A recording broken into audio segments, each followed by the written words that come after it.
kasi ng opisina na isuspender ang Sa penalidad. tao ka mag-issue sa war on drugs, palagis man subot ang higit na Ang tubig baha noong hinabot pa sa lampag na dahil siya na anas tirong tuming kalayo ang apektado kang kasunod. Newsbreak! Sa headlines kan mga barata, PNP Bicol may full deployment as in heightened alerts sa panahon kang undas.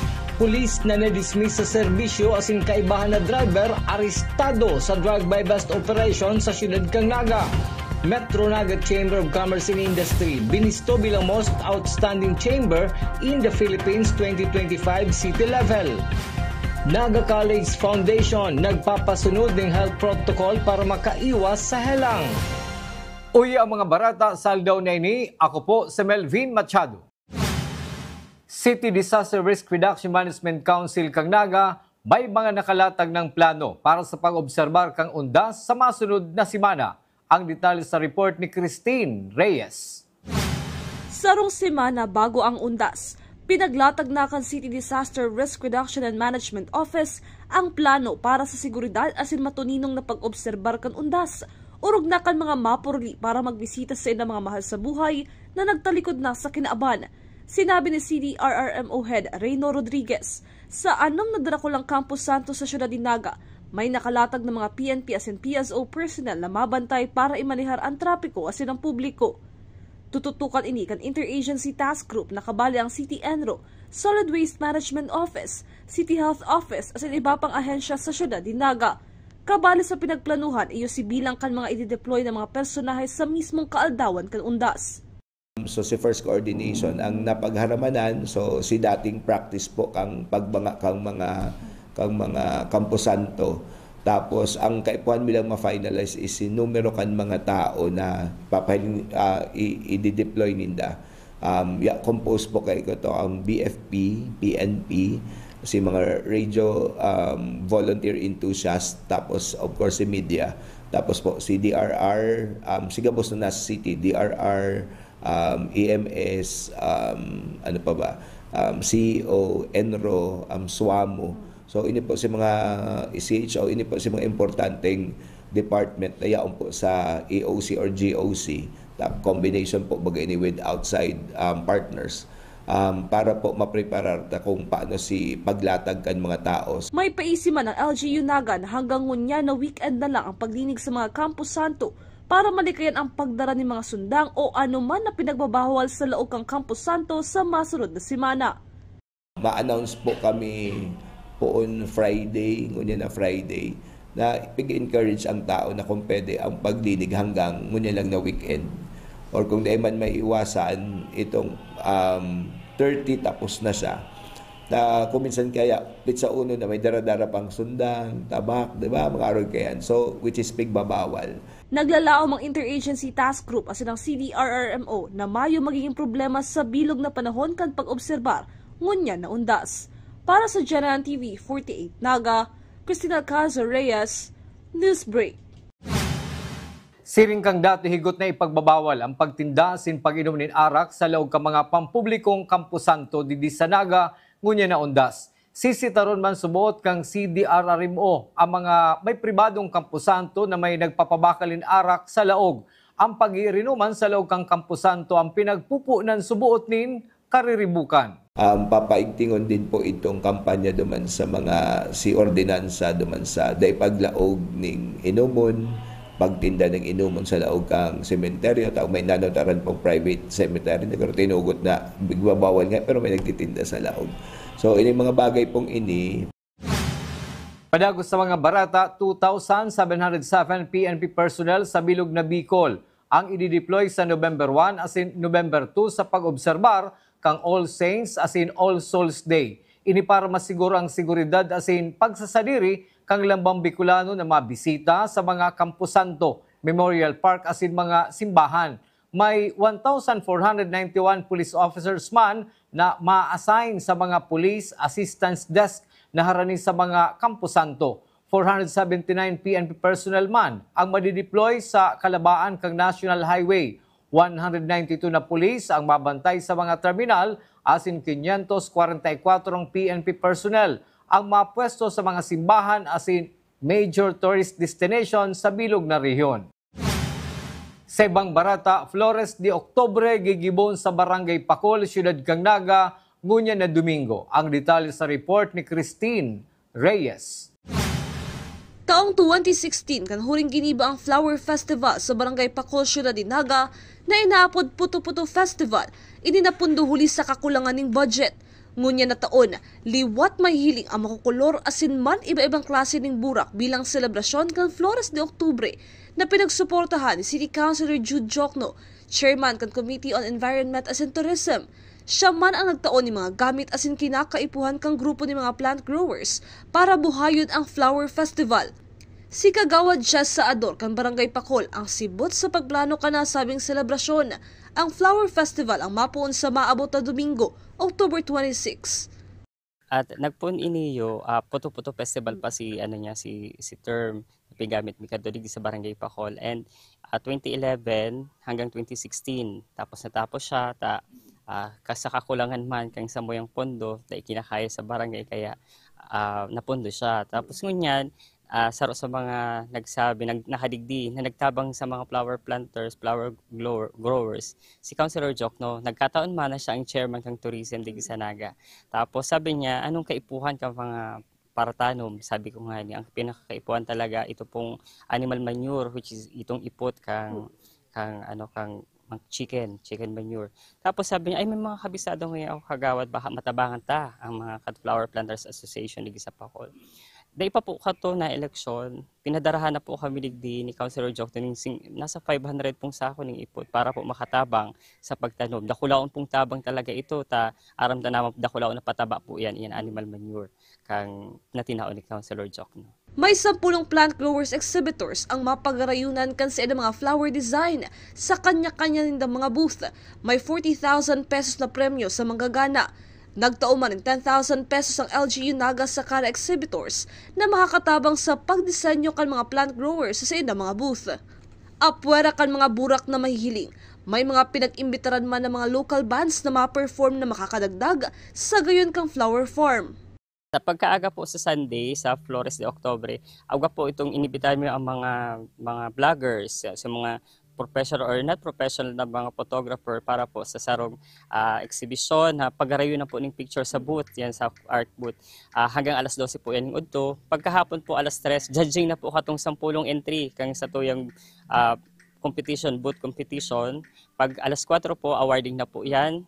Kung sisay po manggagana duman na makakareceive ni 40,000, ayan po ang pinakagana. And pagkatapos po kaya may kadikit na i-enjoy, nag-invite man ang CEPU and ang Naga City ning banda para po may entertainment kasi hanggang alas 9 ning kaurugmahan para po matawanan si kapagalan ning karibay man nakaugman dawa kadikit na oras. Bukas ang Flower Festival sa gabos na taga-Ciudad Cagnaga asin mga bisita.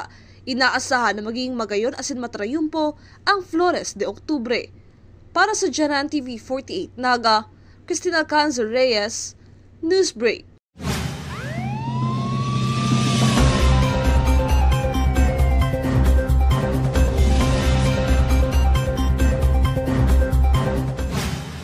Sarong dismiss sa serbisyong pulis na dating naka-assign sa Special Action Force asin kaibahan kaning driver, arestado sa drug by bus operation digdi sa Ciudad Cagnaga. Ang detalye sa report ni Cristina Valenzuela. Dai nakadulag sa drug by bus operation kang Naga City Police Station 2 ang 47 anyos na dating pulis na si alias Owen asin ang kaibahan kay ni 55 anyos na driver na si alias Alex. Naaresto ang duwang suspect kasubanggi pasado alas 8:58 sa Magtoto Compound Zone for A Barangay Concepcion, Ciudad Cagnaga sa tabang kang Regional Police Drug Enforcement Unit, Integrity Monitoring and Enforcement Group, Philippine Drug Enforcement Group, Special Operations Unit 5 asin kan PDEA Regional Office 5. Nakumpiskar digdi ang tulong plastic sachet ni subot shabu na kinakarkulong nasa 15 gramo ang timbang na may estimated value ng 102,000 pesos. Sa record kang Naga City Police Office, si alias Owen ang hali sa Special Action Force Unit, alagad na dismiss sa serbisyo kang taong 2016, hulit na dain na nag-report sa opisina kang 2015. 2023 man kang inimakulong sa kasong pagbalgar sa RA 9262. Subanggi po, igwa kitang buy-bust operation ang kinibo po ini sa Barangay Concepcion Pequeña, Naga City. So, may arrested po kita, duwang suspect, si alias Owen and si alias Alex. Ito pong si alias Owen, dati po siyang PNP personnel, dismissed from the service 2016. Ano po? So, accordingly, galing siya sa Special Action Force na unit. So, dahil po siya na-assign digdi sa Bicol. And by previous case na rin siya sa violation against women and children. Way back 2023. And ito naman pong si Alex, driver lang po ang background ng kaibanan niya. So, nakuhanan po ining duwa ng 3 sachets of suspected shabu, more or less 15 grams, and may estimated value of 102,000 pesos. So, si Owen po ay considered as high-value individual. Okay, as to the record po, dahil mabilang si service niya, kasi nasa sub-unit po siya, So, ang record niya po ay, accordingly duman sa suspect, 2015, nag-awol na siya. So, by 2016, baka yun yung order niya ng dismissal from the service. So, yun lang po ang nabanggit ng suspect natin at the same time, yung nakuha natin na data. Sigon kay Police Lieutenant Colonel Chester Pumar, haloy nang pinagmamonitor kang operatiba asin kang IMEG ang suspect na si alias Owen. Accordingly po, haloy na po ining pigsusubaybayan at kaibahan po digdi ang IMEG unit o yung Integrity Monitoring Enforcement Group ng PNP. Ang binabantayan talaga nila si mga pulis na involved sa mga illegal activities, lalo na sa illegal drug. Das sa custodial facility ngunyan kang Police Station 2 ang duwang suspect na naaresto kasubanggi asin maatubang sa magkakanigong kaso. Para sa GNN TV 48 Naga, Cristina Balansuela, Newsbreak. Mientras tanto sa pagkakaaresto kang dating pulis na si alias Owen, tubod ang tagapagtaram kang Naga City Police Office na si Police Lieutenant Colonel Chester Pumar. Nadakulang faktor ang dati kaning trabaho kung taano na involved ini sa illegal na droga. Alagad yaon man ang grupo kang Integrity Monitoring and Enforcement Group o PNP-IMEG para i-monitor ang gabos na pulis na na-involved sa illegal na droga, nasa serbisyo man o natanggal na sa serbisyo. Patunay subot ini na mayong nakakasalbar sa pag-implementar kan ley. Dahil kita sure pero sa nature of work nitong dating pulis na to ay talagang parang nasa sila, nasa mga more on jungle function. Wala sila sa syudad. So posibleng may may factor lang. Hindi natin alam pero possible lang. Of course po that is why we create nga nitong IMEG, create yung IMEG, naka-design siya para bantayan yung mga pulis na dismissed na from the service. Hindi ibig sabihin na dismissed na o na wala na sa PNP. So minomonitor pa rin po yan ng IMEG. Sa kasumpay na barata, dakol pang police operations ang gigibon kang Naga City Police Office uli kang pinakusog na kampanya kontra illegal na droga. Inang pinagsyerto ni Police Lieutenant Colonel Chester Pumar, inaasahan man kang PNP Naga na sa aldaw kang undas, iuman ang paglangkaw kang demand asin supply kang illegal na droga na ibabariwa sa syudad kang Naga. Urong natadakol ng mga motorista ang maluwas asin malawag sa syudad. Alagad siniguro kang Naga City Police Office na higot tinda ining imomonitor sa tabang kang City Intelligence Unit. Marami tayong mga police operation pang gagawin. Saka talagang may po ang higher office, may instruction po na paigtingin yung kampanya sa droga. Expected natin po yan dahil nga pagka madami nga may mga event, madami ang motorist, labas-pasok, tao. So nakikisabayan din sila. At mataas din ang demand, Demand and supply din po yan. So that is why mas hinihigpitan din or mas pinapaigting din ng mga local police, lalo sa mga intel operatives natin, yung monitoring. Metro Naga Chamber of Commerce and Industry na ipuli ang duwang prestiyosong award sa nagtapos na 51st Philippine Business Congress kang Philippine Chamber of Commerce and Industry. Ang kumplitong detalye sa report ni Christine Reyes. Duwang award ang naipuli kan Metro Naga Chamber of Commerce and Industry sa 51st Philippine Business Congress kan Philippine Chamber of Commerce Incorporated. Nakuha kang MNCCI ang Outstanding Chamber in South Luzon sa ika-4 na pagkakataon. Nakuha pa ninda ang Most Outstanding Chamber in the Philippines City level. Ini ang enot na pagkakataon na nakuha ninda ang award sa iraram kang liderato kang presidente kan MNCCI na si Mr. Mario C. Villanueva. Ang duwang award na ini ang pinagtatrabahuhan asin pinangadji kan gabos na miyembros kang MNCCI. Di man din natatapos ang sa indang misyon asin sa padagos na pagtrabaho. Bako lang para sa award, kundi para sa gabos ng miyembros kan organisasyon.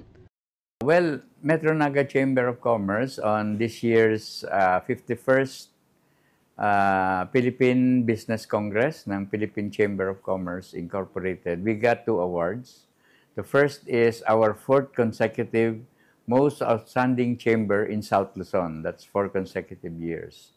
And of course, to our surprise also, we were given the Most Outstanding Chamber Award in the Philippines, city category with a large number of members. So, praise God for that. That's for God's glory. We actually worked for it, prayed for it. No? Kasi every year naman yan, everybody is hoping that they would win the prestigious award of being the Most Outstanding Chamber. Saro sa pinaghihiling kan ibang chambers sa Naga ay ang good governance na nakakatabang sa pagkakaigwa ng mga bagong negosyo sa syudad na gustong mag-invest huli sa magayon na padalagan digdi. Ang tinitingnan ngayon ng ibang chambers na kaibigan namin from Luzon, from Visayas, even from Mindanao, no? Yung ating good governance dito sa Naga, no? Especially as emulated by our city mayor, Leni Robredo, Madam Leni Robredo, no, na talagang good governance is an attraction for businessmen to further invest in Naga. No? So that's where we keep on advertising and also showing that indeed it's not just for advertisement, na Naga is the place to invest. Ang award kang MNCCI asin ang magayon na liderato kang syudad ni Naga ang nakakadagdag sa ekonomiya asin turismo kan lugar. Para sa Janan TV 48 Naga, Christina Canzo Reyes, Newsbreak. Sa kasumpay na barata, bako lang urolay ng negosyo matibay ang Metro Naga Chamber of Commerce and Industry, kundi pati sa pagtabang ninda kung may kalamidad. Bako lang sa syudad kang Naga, kundi maging sa luwas kang syudad. Saro ang MNCCI sa nagtabang kang magtama ang bagyong Christine kanakaaging taon. Nagtuo maning tabang ang MNCCI sa mga naapekturan kang bagyong Opong sa Masbate asin nagpadrama nin tabang sa Cebu pagkatapos kang sunod-sunod na linog na namatean. We sent help sa yung nakaraan sa Cebu, the earthquake, and then of course yung sa Masbate, yung ano. Likewise, tayo din, no? Last year, we celebrated yesterday the Christine Typhoon, di ba? Noon naman, ang tumulong din yung mga ibang chambers from Cebu, from Makati, from Davao, no, from Jensan. So tumulong din. So yung Philippine Chamber of Commerce is like a big an association of businesses that we also help each other, no? Not just in terms of calamity but also in business practices, no? Doon. Yan ang napakaganda sa Philippine Chamber of Commerce.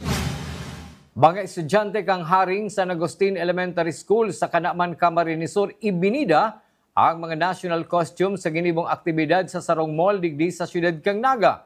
Ang detalye sa report ni Cristina Valenzuela.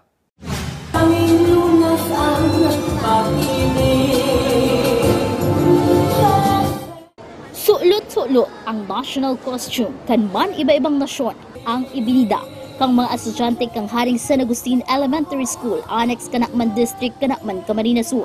Ini parte kan sa indang pinakaenot no pag-celebrate kang United Nations Day sa luwas kang eskwelahan. Ginibo ini sa SM Naga City. 60 mga estudyante poon kinder hasta grade 4 ang nag-entra sa fashion show.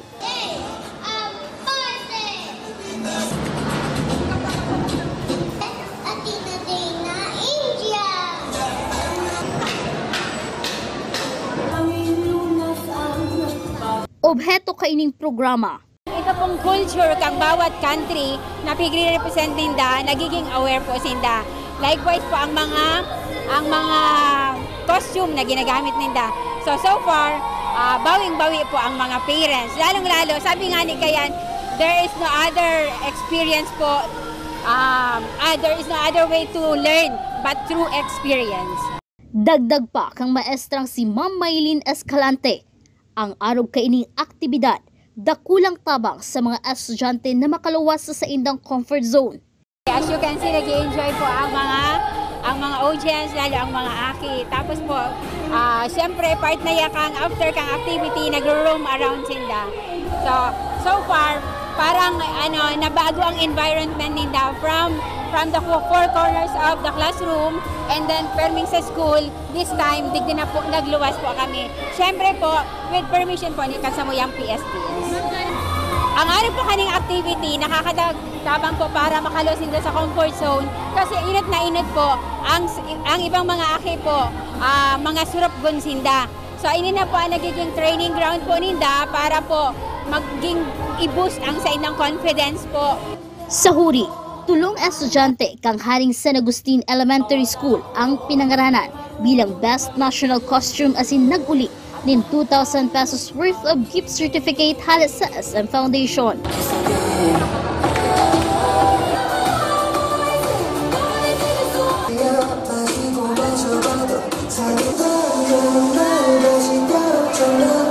Para sa GNN TV 48 Naga, Cristina Valenzuela, Newsbreak. Sa ibang barata, Naga College Foundation naglatag ng mga health protocols para mapugulan ang paglakop kang helang na sipon, abo asing kalintura sa mga estudyante. Ang kumpletong detalye sa report ni campus correspondent Kenneth Del Mundo. 5 taon pagkatapos ng COVID-19 pandemic na nagtaong handal, takot asin may binawian nin buhay sa bilog na kinaban ang naglalangkaw na kaso ngunyan kan influenza virus o flu ang liwat na nagpapabalik nin paghandal sa publiko. Ang Naga College Foundation may mga pinapautob ng preventive measures para malikayan asin mapugulan ang naglalangkaw na kaso kaini.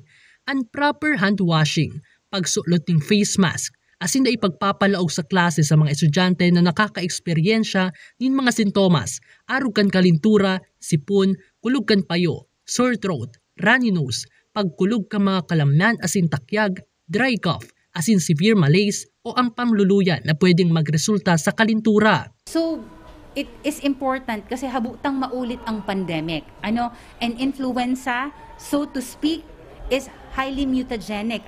It can easily, it has, it can easily shift. The variants shifts and it can cause pandemic as well. So, as early as now, it is highly encouraged that people, please do hand washing.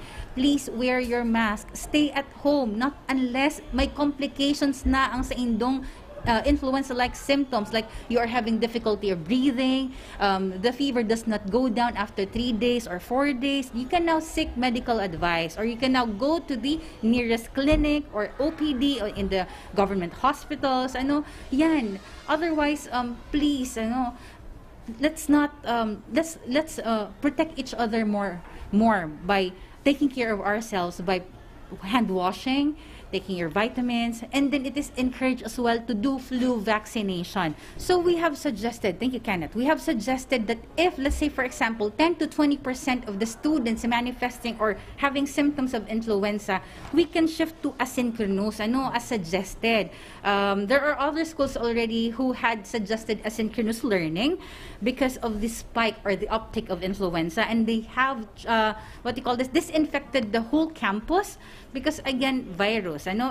When there is no attachment to the virus, it will die out. And then once you disinfect, it will definitely go away. Alright? Ang third year nursing student na si Naisi, mas malikay na sa sadiri urog na sa panahon ngunyan na padagos ang paglangkaw kan kaso kan influenza virus sa syudad. If may symptoms or if nakakaramdam na kayo, better to have check-up po. And also, stop na yung muna, especially sa babies or sa mga stop muna po yung pag-kiss and physical contact since kung alam nyong meron kayo ng sakit na yan. Okay. Sa medtech student po, ngayon na kumakalat yung influenza-like illness, yung safety measures na ginagawa namin is avoiding crowded places and also wearing face mask tapos hand sanitizing. Ang mga faculty staffs arog ni Teacher Lyra, igwa naman ginigibong magkanigong aksyon arog kan pag-sanitize kan sa indang mga classrooms asin pagpapasulot face mask sa mga estudyante na igwang sipon asin abo. Actually, kahit wala naman influenza outbreak, we do sanitize our classroom. Every weekend or as needed, we sanitize our classroom to ensure the safety of each and everyone. And also, we had this protocol that if the kid is already has the symptoms, they are not allowed to go to school. For example, meron na siyang sipon or ubo, hindi na siya papasok sa school.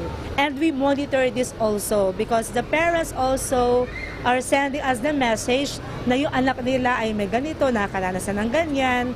So alam namin na yung mga bata ay meron din ganito, so hindi na sila nakakapunta sa school to spread pa ng virus. And for those who has also sipon lang naman, we do ask them to wear their face mask. And if ever naman nakalimutan na lang yung face mask, we have also face mask in our classrooms. Igwang apat na klase nin mga viruses ang influenza. Iyon ang influenza A, B, C asin D. Alagad ang influenza A sa kabilang ang saro sa aktibong nagse-circulate asin nagkakausa ng seasonal epidemics sigun ini sa World Health Organization. Dakulang tabang ang kooperasyon kan health authorities asin kan publiko para masiguro ang kaligtasan kan gabos, ang pagtarabangan, disiplina asin tamang impormasyon ang liyabe para maiwasan ang daranghelang kan influenza. Para sa GMN TV48 Naga, Kenneth Del Mundo, Newsbreak. Yan ang mga bidang baratang nakalap kan mas pinakusog na para sa kang GNN TV48 Naga News and Bicol Affairs. Dahil malingaw, na-followan sa mayong official Facebook page GNN TV48 Naga. Padagos kaming mahatod ng mga baratang garantisadong nangangenot asin napapanahon. I-hit ang subscribe button sa mayong official YouTube channel GNN TV48 Naga para updated kita sa mga barata asin istoryang bida ang Bicolano. Ako po si Melvin Machado, asin inyong GNN TV48 Naga Newsbreak.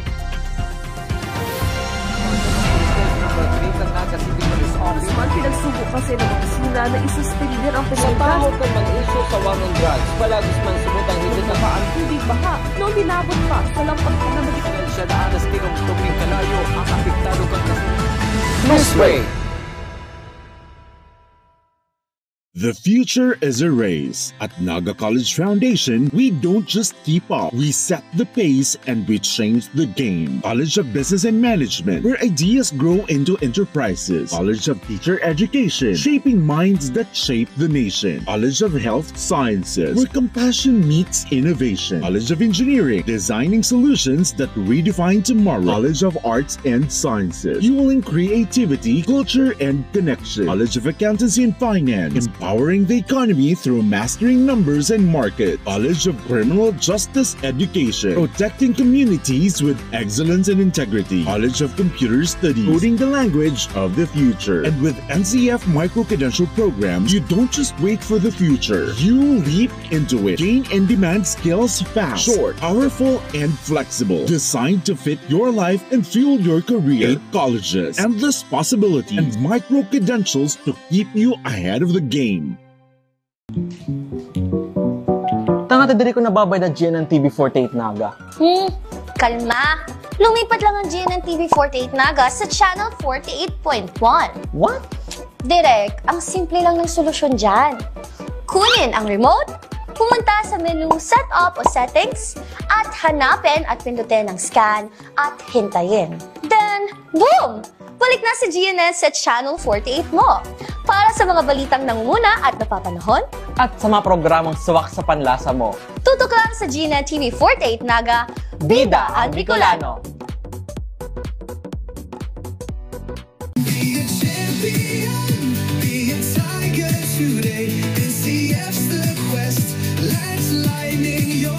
At the Naga College Foundation Basic Education Department, we provide an environment where innovation is nurtured and resources promotes collaboration and discovery. Our students benefit from hands-on learning in cutting-edge science and technology laboratories, bridging theory with practical application. We maintain a supportive institutional framework, ensuring a safe, clean, and academically focused atmosphere for every student. Beyond academics, our comprehensive facilities, including sports, develop leadership, teamwork, and discipline. NCF is proud to be a LASSO accredited institution, a recognized mark of excellence and high-quality education. This is Naga College Foundation Basic Education Department. Changing the game.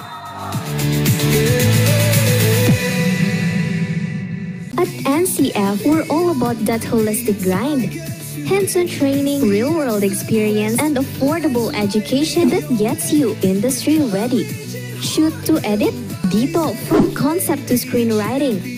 From shooting to editing to actual broadcasting, NCF was the first and the only school that has its own operational television and radio stations. No boring stuff, just real skills for the real world. Jika na ba?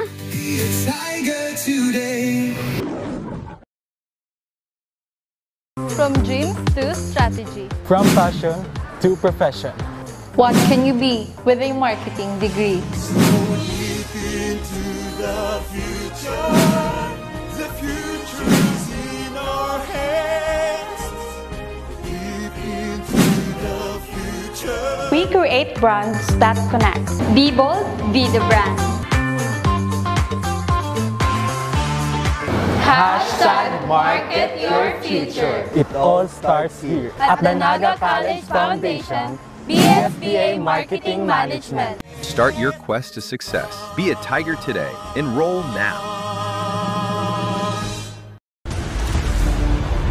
Your quest begins with a single step, where passion meets purpose, and learners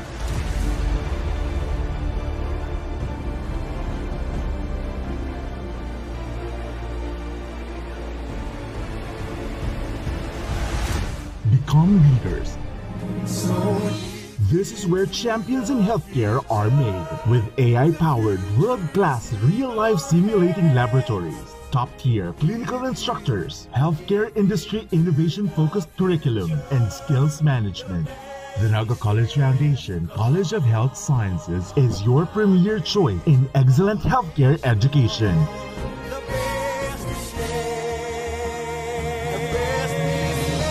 Change the game. Be a champion.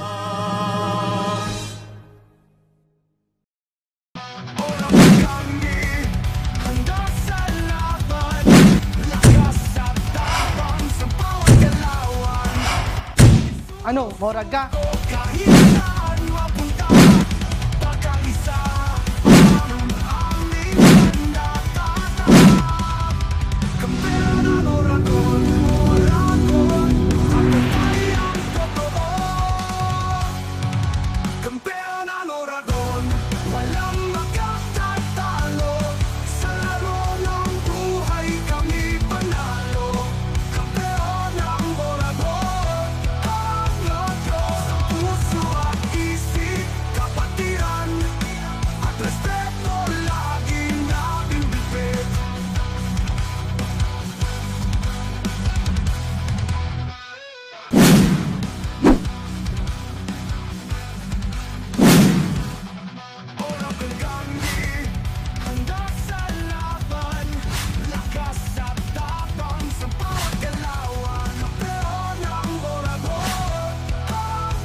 Ano, morag ka? Catch Uragon Basketball League on Uragon Sports TV. Liga ng mga Kampiyon! Every great success story starts with the right foundation. And at Naga College Foundation, we've been building those stories for years. Here, we don't just teach, we empower. We don't just educate, we inspire. This is where your winning journey begins. Whether you're a dreamer, a doer, or a visionary, NCF is the place that prepares you to achieve greatness. It's not just about the future, it's about today, taking the steps that make you a winner in every sense, with an affordable tuition, quality education, and excellence in 22 sports programs, which NCF only has in a whole Bicol region. At NCF, we've built a system that's designed for one thing, your success. The strength of NCF is in its system, a system built for real-world readiness. From modern facilities to internship that bring learning to life, we ensure you gain the skills that matter. It's a system that's designed with your future in mind. Join us as we take you through the world-class facilities and departments that have shaped some of the most successful graduates, from leaders in business to innovators and technology to change makers in health and society. The College of Arts and Sciences is where curiosity meets creativity. With state-of-the-art laboratories and innovative curriculum, the students in CAS are not only gaining knowledge, they're creating breakthroughs. At the College of Criminal Justice Education, we turn passion into profession. Our students are immersed in practical training and a real-world application, becoming expert in law enforcement, criminology, and legal studies. The College of Business Management is a breeding ground for future CEOs, entrepreneurs, and business leaders. With cutting-edge facilities and industry partnerships, CBM students are prepared to lead with innovation and vision. At the College of Accountancy and Finance, we are molding future financial leaders with access to modern accounting software, hands-on practice and financial management, and a focus on real-world financial strategies. CAF prepares you to tackle the complexities of global markets. The College of Health Sciences is where tomorrow's healthcare leader takes shape. Whether it's nursing, medical technology, or biology, our students are immersed in the latest technology and real-world medical practices. At the College of Engineering, we don't just teach you how to solve problems, we teach you how to create solutions. Our students are equipped with the tools and the knowledge to tackle the challenges of tomorrow, from infrastructure to technology and everything in between. The College of Computer Studies is where technology comes to life. Here, students dive deep into software development, IT, and computer professionals to become digital leaders who shape the tech industry. The College of Teacher Education is where future educators learn to inspire, lead, and make a difference. With hands-on teaching opportunities and access to modern teaching tools, seated students are equipped to become teachers who shape minds and mold future generations. Ready to join the ranks of NCF's successful alumni? Your journey begins here. And we will always be called as tigers with fierce fangs and claws to conquer the burning success. We are the home of the champions. As we create honorable titles and names for our institution, we leap into the future as we engage ourselves into modernity and innovation. Rise with the strength of tigers. Choose NCF.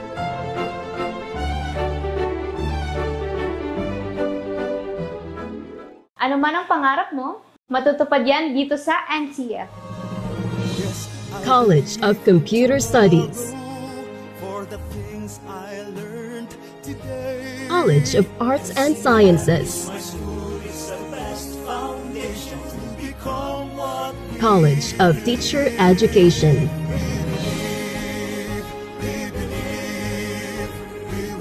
College of Accountancy and Finance, College of Business and Management, College of Engineering,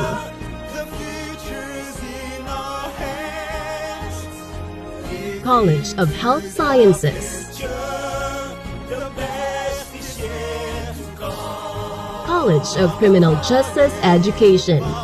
Let your quest begin here at the Naga College Foundation, because we don't just educate, we elevate. experience NCF high-quality education and be part of the community of champions. Be a Tiger now. Leap into the future.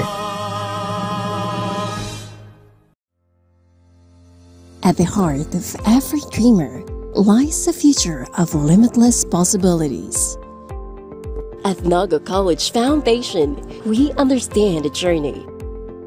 With proper guidance, inclusive community, and state-of-the-art facilities, your dreams can become a reality. We are a training ground for future innovators, where quality education continues to thrive and service meets excellence. We develop students for more than a career. We equip them with the right skills and attitude to leap into a future of limitless possibilities. Your future is waiting. All you have to do is to begin. Meet your future self and choose NCF.